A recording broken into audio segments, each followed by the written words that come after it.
May mga lawak na hindi dapat binubulabog at may mga nilalaw na nananahimik hanggang sa ikaw mismo ang tumawag sa kanila.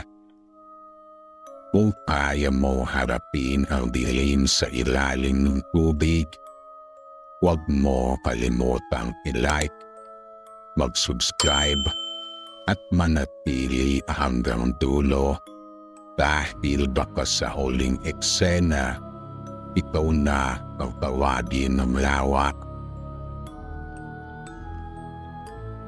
Ang lugar ay tila banal, makulimlim, malamig at luma ang paligid.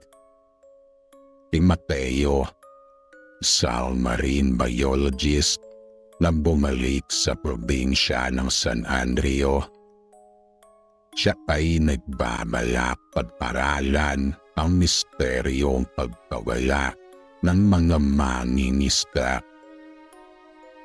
Habang nagsiset-up siya ng kamera, napansin niya walang ibon, walang kuliklik at tila patay ang paligid. Bakit parang walang buhay dito? Sabi ni Mateo.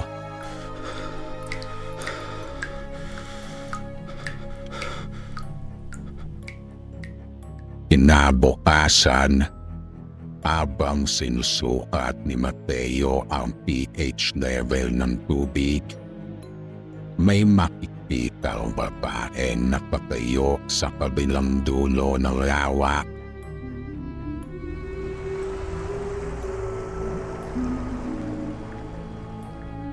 Payat, mahaba ang buhok, nakaputi.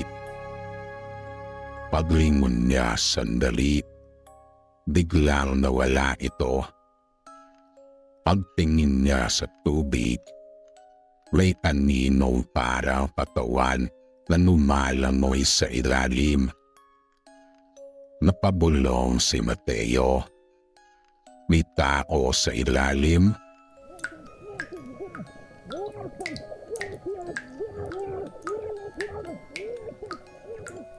Nagpasya si Mateo na magbangka para makita ang gitna ng lawak.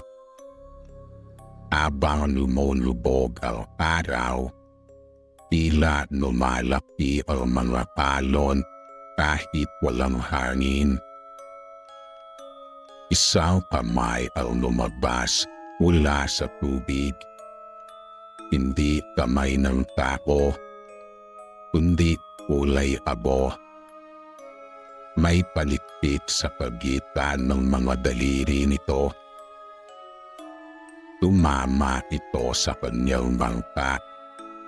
Nagtiwan ng basang marka na may panyo ng mukha.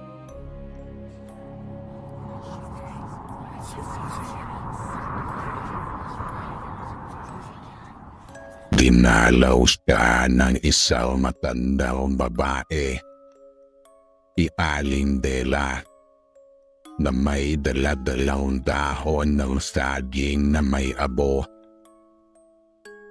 Sabi ni Aling Dela, hindi mo dapat ginising ang ilalim, iho. Hindi tubig yan.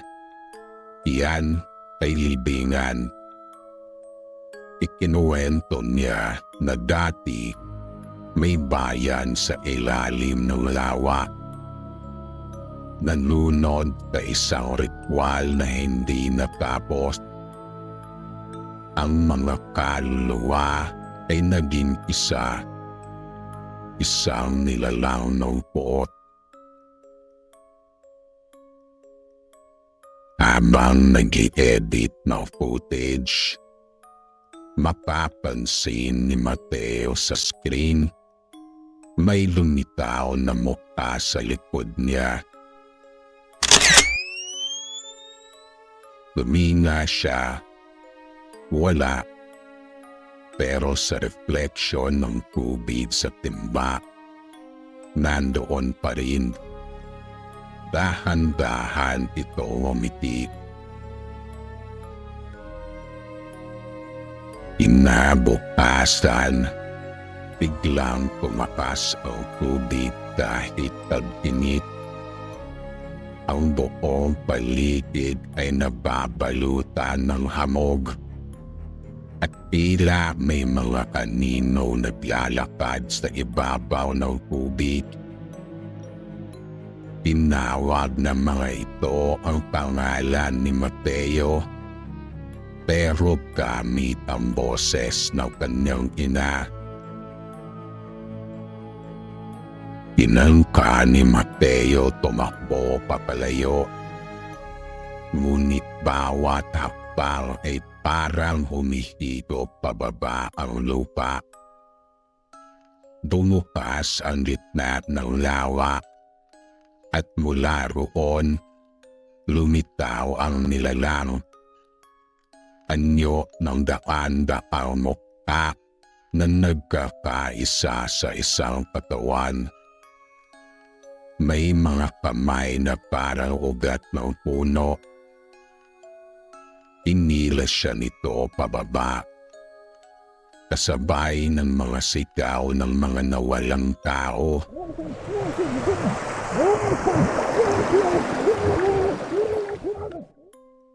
Makaraan ang ilang araw, may bagong dumating na researcher.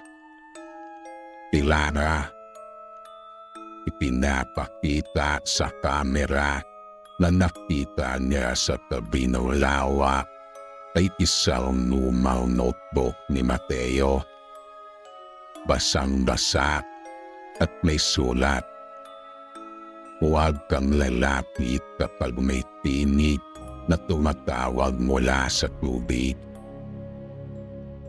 Pagtingin niya sa lawa, may lalaking nakatayo sa gitna. Nakangiti. Yun ay si Mateo.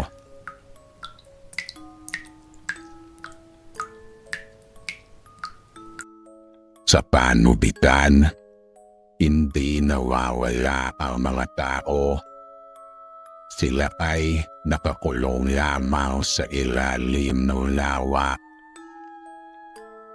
Kung nagustuhan mo ang ating kwento ngayon, huwag mo kalimutang i-like, i-share, at mag-subscribe sa ating Pinas Horror Channel para sa susunod na namang nakakatakot at makapanindig balahibong kwento. Hanggang sa muli mga ka-horror.